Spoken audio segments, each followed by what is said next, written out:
नमस्कार। अंतर्राष्ट्रीय खबरों के हमारे इस बुलेटिन में आपका स्वागत है। मैं हूं चंद्रशेखर जोशी। इस बुलेटिन में हम आपको रूबरू करवाते हैं दुनिया भर की हलचल से। साथ ही साथ दिन की दो बड़ी अंतर्राष्ट्रीय खबरों पर हमारा फोकस रहता है। और आज कनाडा में एक जो हिंदू मंदिर पर हमला हुआ है उस पर हमारा फोकस रहेगा। अमेरिका में बिल्कुल राष्ट्रपति चुनाव अब बहुत नज़दीक है और वहाँ क्या कुछ होने वाला है उस पर भी हमारा फोकस रहेगा। साथ ही साथ अंतर्राष्ट्रीय खबरें भी हम आपको बताएंगे। लेकिन सबसे पहले आइए आपको दिखाते हैं अंतर्राष्ट्रीय हेडलाइंस। कनाडा के ब्रैम्पटन में एक हिंदू मंदिर में श्रद्धालुओं पर चरमपंथियों और अलगाववादियों ने किया हमला। प्रधानमंत्री नरेंद्र मोदी ने की हमले की कड़ी निंदा। कहा, हिंसा की ऐसी हरकत कभी भी भारत के संकल्प को नहीं कर पाएगी कमजोर।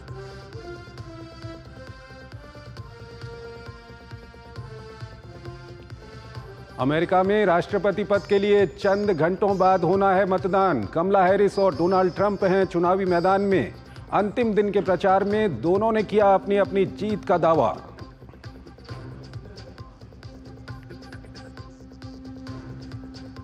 इजरायली सेना ने उत्तरी गाजा में हमले किए तेज। हमास के कई आतंकी ढेर। आईडीएफ को दक्षिणी लेबनान में मिली एक और बड़ी सफलता। हिजबुल्लाह कमांडर रियाद रिदा गजावी को मार गिराने का किया दावा।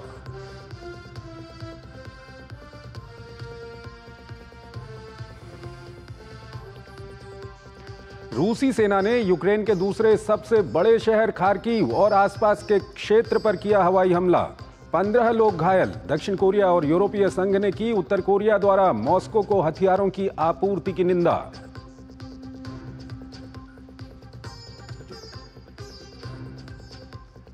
मोल्दोवा की यूरोपीय संघ समर्थक राष्ट्रपति मैया सैंडू ने चुनावों में दर्ज की जीत। सैंडू को मिले 55% वोट। जीत हासिल करने के बाद सैंडू ने देश में बड़ा परिवर्तन लाने का किया वादा।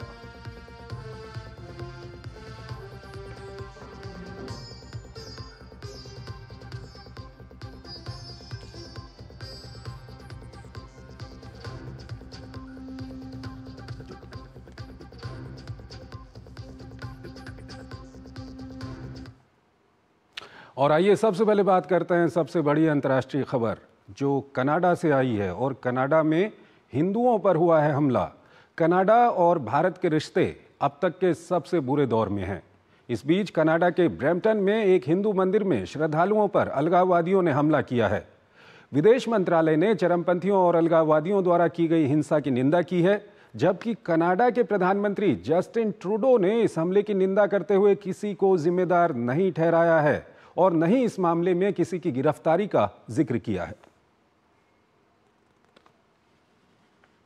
कनाडा के प्रधानमंत्री जस्टिन ट्रूडो ने इस दीपावली पर कनाडा के हिंदुओं से ये वादा किया था कि उन्हें देश में पूरी तरह से सुरक्षा दी जाएगी। लेकिन 48 घंटे के अंदर ही कनाडा की सरकार और उसके प्रधानमंत्री जस्टिन ट्रूडो का वादा एक बार फिर खोखला साबित हो गया। ताजा मामला कनाडा के ब्रैम्पटन का है, जहां भारत विरोधी लोगों ने हिंदू मंदिर में भक्तों के एक समूह को निशाना बनाया। ये हमला तब हुआ जब कनाडा स्थित भारतीय उच्चायोग के अधिकारी मंदिर में गए थे। भारत के दुश्मनों ने हिंदू मंदिर पर न केवल हमला किया बल्कि मंदिर में दीपावली मनाने आए बेगुनाह भक्तों को लाठी और डंडों से बुरी तरह से पीटा भी।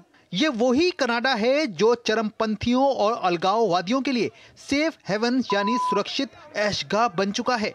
वहीं इस हमले को लेकर भारत ने कड़ी प्रतिक्रिया दी है। विदेश मंत्रालय ने कहा, हम ब्रैम्पटन ओंटारियो में हिंदू सभा मंदिर में चरमपंथियों और अलगाववादियों द्वारा की गई हिंसा की निंदा करते हैं। हम कनाडा सरकार से ये सुनिश्चित करने का आह्वान करते हैं कि सभी पूजा स्थलों को ऐसे हमलों से बचाया जाए। हम ये भी उम्मीद करते हैं कि हिंसा में लिप्त लोगों पर मुकदमा चलाया जाएगा। हम कनाडा में भारतीय नागरिकों की सुरक्षा को लेकर बहुत चिंतित हैं। भारतीयों और कनाडाई नागरिकों को समान रूप से सेवाएं प्रदान करने के लिए हमारे वाणिज्य दूतावास के अधिकारियों को धमकी, उत्पीड़न और हिंसा नहीं रोक पाएगी।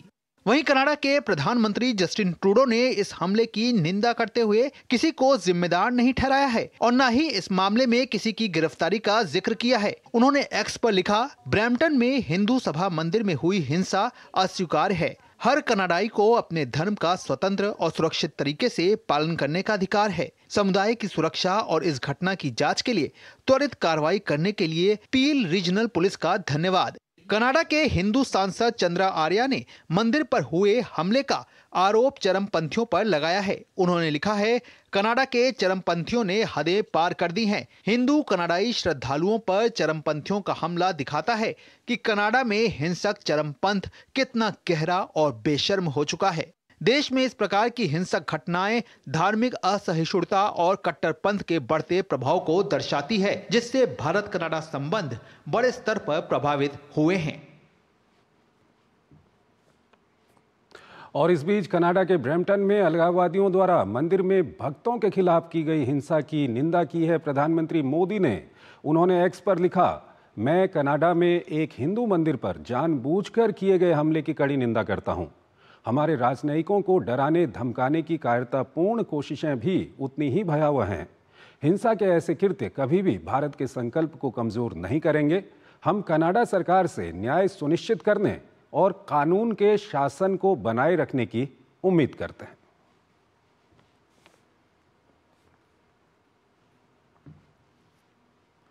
प्रोफेसर अंशु जोशी हमारे साथ जुड़ रही हैं, school of international studies JNU। Professor Joshi, स्वागत है आपका हमारे इस कार्यक्रम में। और सबसे पहले हम यही जानना चाहेंगे कि जिस तरह के ये हालात कनाडा में बने हुए हैं, हिंदुओं पर वहाँ पर हमला हुआ है मंदिर के अंदर, ये तो चिंता का विषय है। उससे बड़ा चिंता का विषय यह है कि खालिस्तानी चरमपंथियों ने ये हिंसा वहाँ पर की है और कहीं न कहीं जो भारतीय हैं, सिख और हिंदुओं को बांटने की वहाँ पर कोशिश हो रही है। और तीसरी चिंता का विषय यह है कि जो खालिस्तानी वहाँ पर इस तरह की हरकत कर रहे हैं, ये कहीं ना कहीं एक सिखों के लिए भी परेशानी खड़ी करने की कोशिश है। क्या कुछ कहेंगे आप?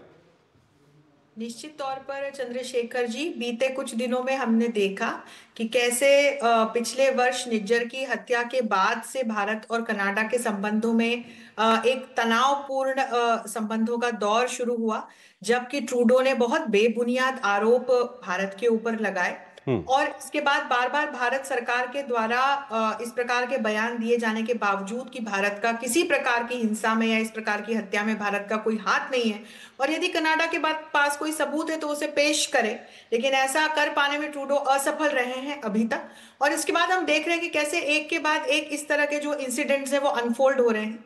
ये देखना बहुत दुर्भाग्यपूर्ण है। जो तस्वीरें मेरे सामने हैं कि एक ऐसा धर्म और एक ऐसा देश जो कि बहुत शांति प्रिय है, और वहां ओंटारियो में इस तरह से वहां पर मंदिर पर हमला किया गया। अलगाववाद और कट्टरपंथ को लेकर, चरमपंथ को लेकर हमारे माननीय प्रधानमंत्री ने हाल ही में जो ब्रिक्स का शिखर सम्मेलन हुआ है कजान में, वहां पर भी उन्होंने इस बात को रखा था कि आतंकवाद, चरमपंथ और कट्टरपंथ वैश्विक शांति और सुरक्षा के लिए एक बहुत बड़ा खतरा है। और फिलहाल हम देख रहे हैं कि इसकी वजह से भारत कनाडा के संबंधों में कितना एक खराब दौर शुरू हो चुका है। और निश्चित तौर पर एक न्याय की और एक सुनिश्चित न्याय की मांग भारत कनाडा से कर रहा है, रखता है, और वो एक लाजमी सी भी बात है। इसके पहले हमने देखा था कि कैसे हमारे राजनयिकों पर बेबुनियाद इल्जाम लगाए गए थे। ट्रूडो ये सब एक आंतरिक राजनीति के तहत कर रहे हैं, क्योंकि अब ये उनकी पॉपुलैरिटी का ग्राफ, चंद्रशेखर जी, बहुत नीचे जा चुका है कनाडा में, और आगे उनको इलेक्शंस लड़ने हैं। अभी भी उनकी जो सरकार है वो माइनॉरिटी में बनी हुई है, तो अपनी अभी वर्तमान सरकार को बचाए रखने के लिए और आगामी सरकार बनाने के लिए वो न्यू डेमोक्रेटिक पार्टी के समर्थन पर चल रहे हैं, जो कि खालिस्तानी जो ये लीडर्स हैं उनके लीडरशिप में बनी हुई पार्टी है, आगे बढ़ती हुई पार्टी है, और जिन सांसदों का समर्थन प्राप्त है वे खालिस्तानी हैं। लेकिन आपने एक बहुत अच्छे बिंदु को उठाया कि ट्रूडो इस बात को भूल जाते हैं कि कनाडा में 24 लाख के करीब भारतीय हैं। इसमें सभी अलग अलग धर्मों के मतावलंबी हैं जो कनाडा में रह रहे हैं।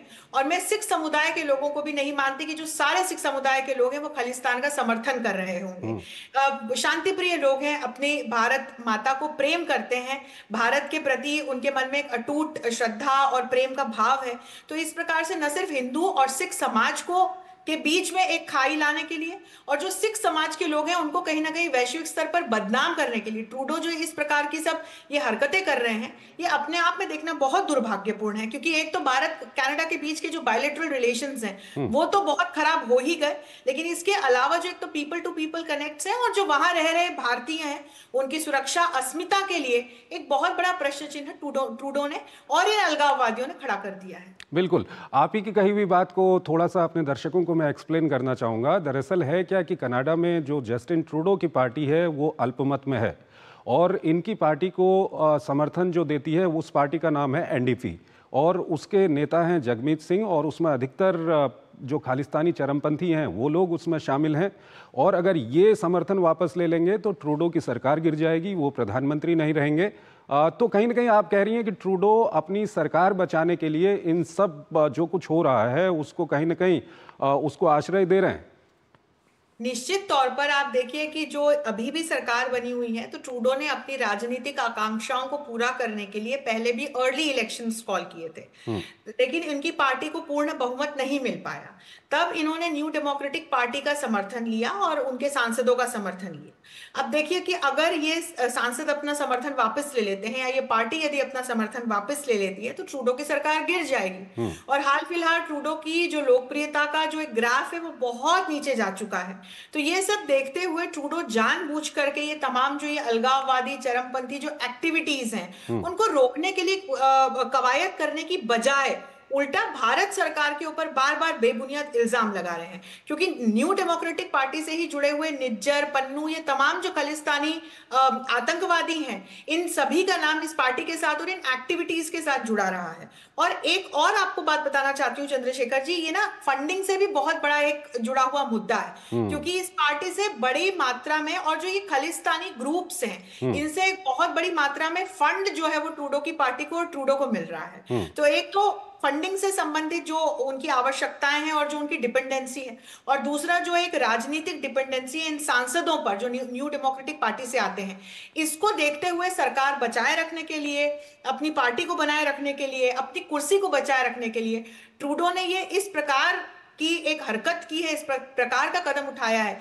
कि उन्होंने ये नहीं सोचा कि न सिर्फ भारत और कनाडा के बीच के बायलैटरल रिलेशंस उनकी इस हरकत से कितने खराब हो गए, एक स्ट्रेटेजिक कोलैबोरेशन दोनों देशों के बीच में रहा है, लेकिन अब स्थितियां इस प्रकार की हो गई। हमने बीते दिनों में देखा कि किस प्रकार से भारत को भी कुछ ऐसे स्टेप्स उठाने पड़े। जिस तरह से ट्रूडो बार बार इल्जाम हमारे राजनयिकों पे लगा रहे थे, हमारे हाई कमिश्नर पे लगा रहे थे, तो वो देख पाना किसी भी देश के लिए मुझे लगता है कि गवारा नहीं हो सकता और इसीलिए भारत को भी कुछ सख्त कदम उठाने पड़े। तो इसकी वजह से दोनों देशों के बीच के जो आर्थिक संबंध हैं, राजनीतिक संबंध हैं, जो दूसरे एक कल्चरल रिलेशंस हैं, न सिर्फ उन पर आंच आई है। आप देखिए जब ये अलगाववाद और चरमपंथी एक्टिविटीज को कोई भी देश बढ़ावा देता है ना चंद्रशेखर जी, तो एक वैश्विक स्तर पर शांति और सुरक्षा को बड़ा खतरा उत्पन्न हो जाता है। ठीक है, इस सब के बीच आज तो एक बड़ा प्रश्न चिन्ह लग गया है। इस सब के बीच आज जो भारत के प्रधानमंत्री नरेंद्र मोदी की ओर से जो अभी बयान आया है इस मसले को लेकर के, उन्होंने बहुत साफ कहा है कि एक तो इस तरह की जो हरकतें हैं वो भारत के संकल्प को कहीं कमज़ोर नहीं कर सकती, और दूसरा उन्होंने कहा है कि कनाडा की जो सरकार है उससे वो आशा करते हैं कि कानून के कटघरे में इन लोगों को खड़ा करें। लेकिन ट्रूडो का जिस तरह का रवैया रहा है, इसमें क्या हम आशा कर सकते हैं कि आने वाले समय में कुछ इस तरह की कार्रवाई दिखेगी वहाँ पर? हाल फिलहाल ये कह पाना मुश्किल है, क्योंकि आप देखिए कि एक ऐसा राजनेता जो अपने देश का प्रधान होते हुए इस प्रकार के स्टेप्स ले रहा है सिर्फ अपनी एक राजनीतिक कुर्सी को और अपनी एक पोजीशन को बचाए रखने के लिए। आप यदि डिप्लोमेटिक लेवल पर देखिए तो उन्होंने भारत के हाई कमिश्नर पर बहुत सीरियस एलिगेशंस लगाए थे बीते दिनों, और इसके बाद भारत को फिर मैंने कहा कि बड़े सख्त कदम उठाने पड़े। हमारे हाई कमिश्नर को भी बुला लिया गया और वहां पर हमने वीजा की और हमारे भारतीयों को भेजने की जो अभी पूरी कवायद चल रही थी उस पर भी हमने विराम लगाया कुछ समय के लिए। अब इसमें देखिए वियना कन्वेंशन के तहत इस प्रकार के इल्जाम या जो डिप्लोमेट्स दूसरे देश में सर्व कर रहे होते हैं, इस तरह की स्थितियां नहीं बनती हैं और उनकी सुरक्षा का जो जिम्मा होता है वो वहां की होस्ट कंट्री का होता है। लेकिन आप देखिए कि ट्रूडो की तरफ से ही ये इल्जाम लगाए गए थे। तो अब अब की जो स्थिति है, आज जिस प्रकार के अटैक्स हुए हैं, उन्होंने एक कंडेम करके और वो बैठ गए हैं। कोई किसी प्रकार का वो एक एक्शन लेते हुए मैंने नजर नहीं आ रहे हैं। हालांकि वो लेकिन काफी पार्टी मजबूर हैं, प्रधानमंत्री की जिस तरफ तरह से के इसलिए इक्वेशंस ये आपने जो अभी बताए कि उनकी सरकार कितनी मजबूर है, वो अल्पमत में सरकार है, उनको समर्थन खालिस्तानी चरमपंथियों का है, तो ये समझा जा सकता है कि वो काफ़ी मजबूर हैं और वो कुछ कर भी नहीं सकते हैं। लेकिन ये एक महत्वपूर्ण बात है कि भारत और कनाडा के जो संबंध हैं ट्रूडो के रहते हुए काफ़ी ख़राब हो चुके हैं और इस वक्त काफ़ी ख़राब स्थिति में हैं। आप हमारे साथ बने रहिए। अमेरिका में चुनाव हो रहा है और काफ़ी कुछ सवाल हमारे पास अमेरिका चुनाव को लेकर भी हैं, उस पर हम बातचीत करेंगे। फिलहाल एक छोटा सा ब्रेक लेते हैं यहाँ पर। सुनो, एक अच्छी इंश्योरेंस पॉलिसी एआई से पूछते हैं। एक ऐसी पॉलिसी जिसमें प्रीमियम पेमेंट हो लिमिटेड पर इनकम आती रहे लाइफ टाइम। LIC का जीवन उत्सव। एक ऐसी पॉलिसी जो दे होल लाइफ इंश्योरेंस कवर भी। LIC का जीवन उत्सव। वाओ, चलो तो LIC की जीवन उत्सव पॉलिसी ही लेते हैं। मैं भी तुमसे यही कह रही थी, LIC का जीवन उत्सव। लाइफ टाइम सेलिब्रेशन मनाइए LIC के जीवन उत्सव के साथ। फ्यूचर सेट है। जब धरती चीर कर निकलता है लोहे का पत्थर और मिलता है मोंगिया के जोश से, फिर तपता है, पिघलता है और बनता है फौलाद। अब होता है सरिया सारी खूबियों के साथ। मोंगिया स्टील, मजबूत देश का मजबूत सरिया। स्वागत है आपका ब्रेक के बाद। अमेरिका में राष्ट्रपति चुनाव में कुछ घंटे ही बाकी रह गए हैं। डेमोक्रेटिक पार्टी की उम्मीदवार कमला हैरिस और रिपब्लिकन पार्टी के उम्मीदवार डोनाल्ड ट्रंप ने अपनी पूरी ताकत झोंक दी है। इस चुनाव में मुकाबला इतना कड़ा है कि अभी तक कोई भी उम्मीदवार बड़ी बढ़त बनाते हुए नजर नहीं आ रहा है। चुनाव में कुछ प्रमुख मुद्दे हैं जिनका असर चुनावों पर जरूर पड़ेगा। ये रिपोर्ट देखिए। अमेरिका में राष्ट्रपति पद के लिए चंद घंटों बाद मतदान होना है। इस चुनाव में डेमोक्रेटिक उम्मीदवार कमला हैरिस का मुकाबला रिपब्लिकन उम्मीदवार डोनाल्ड ट्रंप से है। इनमें से जो भी उम्मीदवार जीतेगा वह अमेरिका का 47वां राष्ट्रपति बनेगा। ऐसे में पूरी दुनिया की निगाह अमेरिकी राष्ट्रपति चुनाव पर है। इस बार अमेरिकी राष्ट्रपति चुनाव में वैसे तो बहुत से मुद्दे छाए हुए हैं, लेकिन नतीजों को निर्धारित करने में 5 मुद्दे सर्वाधिक भूमिका निभा सकते हैं। ये मुद्दे हैं अर्थव्यवस्था, आप्रवासन, गर्भपात का अधिकार, विदेश नीति और जलवायु परिवर्तन। पूर्व राष्ट्रपति और रिपब्लिकन उम्मीदवार डोनाल्ड ट्रंप अमेरिकी आयात पर 10% टैरिफ लगाने की बात कह रहे हैं। अपने आर्थिक एजेंडे को आगे बढ़ाते हुए ट्रंप ने एक क्रिप्टो करेंसी प्लेटफॉर्म भी लॉन्च किया है, जबकि दूसरी ओर उपराष्ट्रपति और डेमोक्रेटिक उम्मीदवार कमला हैरिस मध्यम वर्ग पर फोकस कर रही हैं। उनका एजेंडा अमीरों पर थोड़ा टैक्स बढ़ाना और परिवारों को राहत देने के लिए चाइल्ड टैक्स क्रेडिट जैसी पहल को आगे बढ़ाना है। वहीं इमिग्रेशन या आप्रवासन को लेकर ट्रंप का दृष्टिकोण सख्त है। वो अवैध रूप से रह रहे लोगों के सामूहिक निर्वासन और राष्ट्रीय सुरक्षा के लिए सीमा पर दीवार बनाने जैसे कदमों के समर्थक हैं। कमला हैरिस भी सख्त आप्रवासन नीति की समर्थक हैं, लेकिन वो बाइडेन प्रशासन की नीति के अनुरूप सुरक्षा उपायों और मानवाधिकारों के बीच संतुलन की वकालत करती हैं। गर्भपात संबंधी अधिकार का मुद्दा इस बार के चुनाव में काफी अहम माना जा रहा है। सुप्रीम कोर्ट द्वारा इस अधिकार को निरस्त किए जाने का क्रेडिट ट्रंप लेते हैं। साथ ही वो भविष्य में मेडिकल गर्भपात पर भी नियंत्रण की बात कर रहे हैं। वहीं कमला हैरिस देश भर में गर्भपात का अधिकार बहाल करने का वादा कर रही हैं। इसके अलावा विदेश नीति को लेकर ट्रंप का दावा है कि जीतने के बाद वो यूक्रेन और पश्चिम एशिया में जारी संघर्ष को तुरंत हल करा देंगे। वो रूस के खिलाफ यूक्रेनी सैन्य अभियान को अमेरिकी वित्तीय सहायता के आलोचक हैं। उधर कमला हैरिस मानवीय सहायता पर जोर देते हुए यूक्रेन की मदद जारी रखने की बात कह रही हैं। ट्रंप जलवायु परिवर्तन के मुद्दे को छल मानते हैं। उन्हीं के कार्यकाल में अमेरिका ने पेरिस समझौते से खुद को अलग कर लिया था। उधर कमला हैरिस स्वच्छ ऊर्जा में अतिरिक्त निवेश के लिए विशेष कानून की समर्थक हैं। अब देखना यह है कि इन बेहद अहम मुद्दों पर अमेरिकी मतदाता ट्रंप के साथ जाते हैं या फिर कमला हैरिस के पक्ष के साथ खड़े होते हैं। प्रोफेसर अंशु जोशी हमारे साथ जुड़ी हुई हैं school of international studies JNU से। प्रोफेसर जोशी, अमेरिका की पॉलिटिक्स के बारे में हम बात करें उससे पहले जो सवाल मैं आपसे पूछना चाहता हूं ये काफ़ी महत्वपूर्ण है और हर भारतीय के जहन में ये सवाल होगा भी। अभी तक का जो इतिहास रहा है, डेमोक्रेट सत्ता में रहे हों या रिपब्लिकन सत्ता में रहे हों, भारत के साथ जो अमेरिका के संबंध हैं वो मजबूत से मजबूत होते गए हैं। इन चुनावों के बाद क्या कुछ बदलेगा? देखिए, जो ये चुनाव है ये इस मायने में बड़े महत्वपूर्ण है कि वैसे तो हम अमेरिका में डेमोक्रेट्स और रिपब्लिकन्स के बीच चुनाव होते देखते हैं। चुनाव की ये प्रक्रिया बहुत जटिल होती है। प्राइमरी होते हैं, कॉकस होते हैं, फिर नेशनल कन्वेंशन में दोनों ही पार्टियां अपने अपने आधिकारिक उम्मीदवारों को प्रस्तुत करती हैं, उनको नॉमिनेट करती हैं। फिर इसके बाद जो अब कल चुनाव होने वाले हैं, इसके जरिए इलेक्टर्स चुने जाएंगे, जिनसे इलेक्टर्स कॉलेज का निर्माण होगा और तब कहीं जाके अपने अपने राज्यों में जब दिसंबर माह में वो वोटिंग करेंगे, तब राष्ट्रपति और उपराष्ट्रपति अमेरिका के लिए चुने जाएंगे। आपका प्रश्न बहुत महत्वपूर्ण है। हम सभी के लिए ये जानना बहुत एक मायने रखता है कि जो भी राष्ट्रपति चुनकर आता है या आती हैं, भारत के साथ संबंधों पर क्या प्रभाव पड़ेगा। तो मैं आपको उदाहरण देना चाहूंगी। डोनाल्ड ट्रंप के समय दोनों हमारे प्रधानमंत्री और ट्रंप के बीच में मित्रता का एक नया अध्याय हमने शुरू होते हुए देखा। वे भारत भी आए, माननीय प्रधानमंत्री की भी यात्राएं अमेरिका हुई। भारत अमेरिका के बीच में स्ट्रेटेजिक पार्टनरशिप का एक नया अध्याय भी शुरू होते हुए हम सभी ने देखा। अब जब ट्रंप चुनाव नहीं जीत पाए अगला और बाइडेन राष्ट्रपति बने, तब इस प्रकार के कयास लगाए गए थे कि रिपब्लिकन्स का जो एक विचारधारा की दृष्टि से हम देखते हैं तो निश्चित तौर पर भारतीय सरकार के करीबी होना लाजमी सी बात है। और जब डेमोक्रेट्स अब सत्ता में आ गए हैं तो फिर शायद इस प्रकार की कुछ नीतियां हों कि भारत अमेरिका के संबंध अब दूर तक ना जा पाए।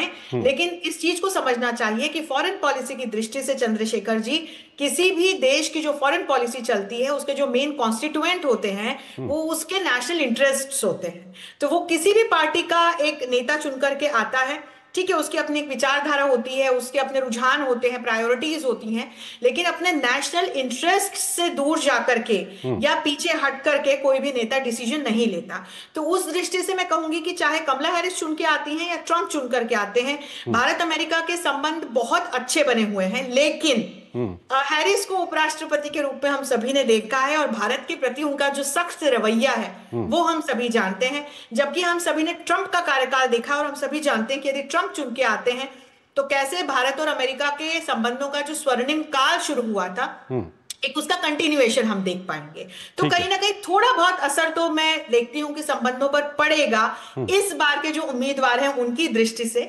लेकिन फिर भी कहूंगी कि एक मोटा मोटी जब हम देखें, एक ओवरऑल स्तर पर जब हम देखते हैं, नीतिगत स्तर पर जब हम देखते हैं, तो भारत और अमेरिका के संबंध अभी बहुत अच्छे बने हुए हैं। ठीक है, अब हम जो अमेरिका में पॉलिटिक्स चल रही है उसकी अगर हम बात करें तो कई तरह के वहाँ पर मुद्दे आ रहे हैं, जिसमें रोज़गार के मुद्दे हैं, इकोनॉमी के मुद्दे हैं, एबॉर्शन जैसे मुद्दे वहाँ पर हैं।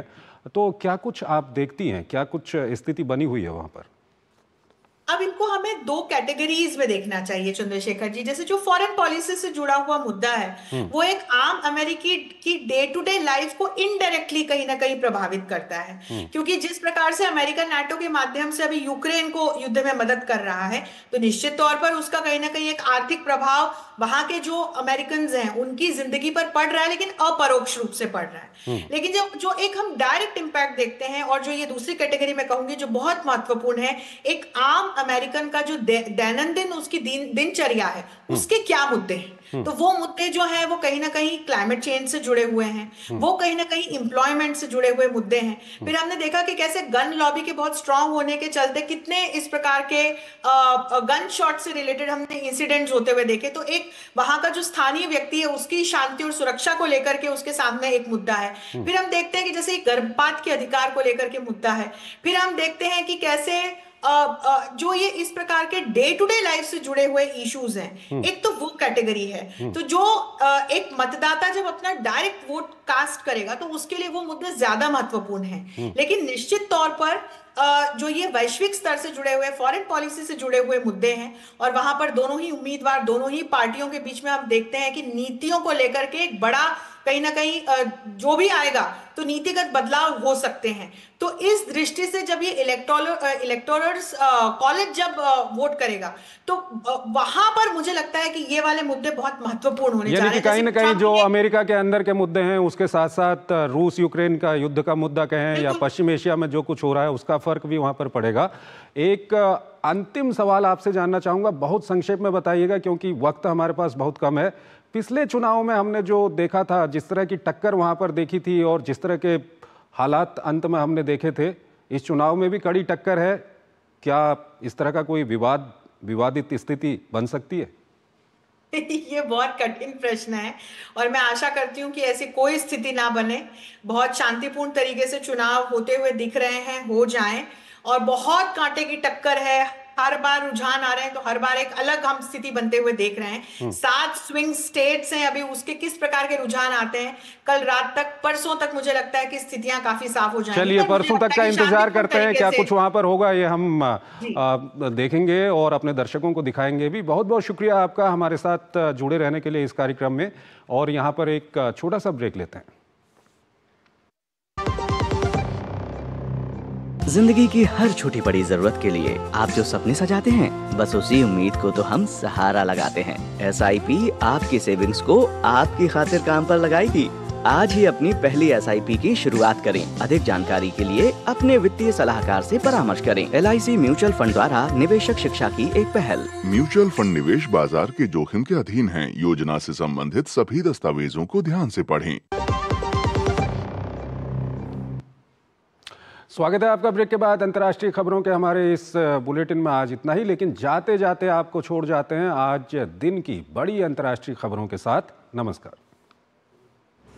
इजरायली सेना ने उत्तरी गाजा में हमले किए तेज, हमास के कई आतंकियों को मार गिराने का दावा। इस बीच इजरायली सेना ने दक्षिणी लेबनान के अल सुल्तानिया गांव में हिजबुल्लाह की टैंक रोधी मिसाइल इकाई के कमांडर रियाद रिदा गाजावी को मार गिराने का दावा किया। इजरायल ने UNRWA के साथ संबंध तोड़ दिए हैं। इजरायल ने आधिकारिक तौर पर संयुक्त राष्ट्र को सूचित किया है कि वो फिलिस्तीनी शरणार्थियों के लिए संयुक्त राष्ट्र राहत और कार्य एजेंसी UNRWA के साथ संबंध तोड़ रहा है, जो गाजा सहित मध्य पूर्व में फिलिस्तीनियों की मदद करने वाली मुख्य संयुक्त राष्ट्र एजेंसी है। रूसी सेना ने यूक्रेन के दूसरे सबसे बड़े शहर खार्किव और आसपास के क्षेत्र पर निर्देशित हवाई बमों से हमला किया, जिसमें कम से कम 15 लोग घायल हो गए। हमले में 2 आवासीय इमारतें और एक बुनियादी ढांचे की खिड़कियां, 2 सुपरमार्केट, एक कैफे, 21 कियोस्क और एक शॉपिंग सेंटर क्षतिग्रस्त हो गए।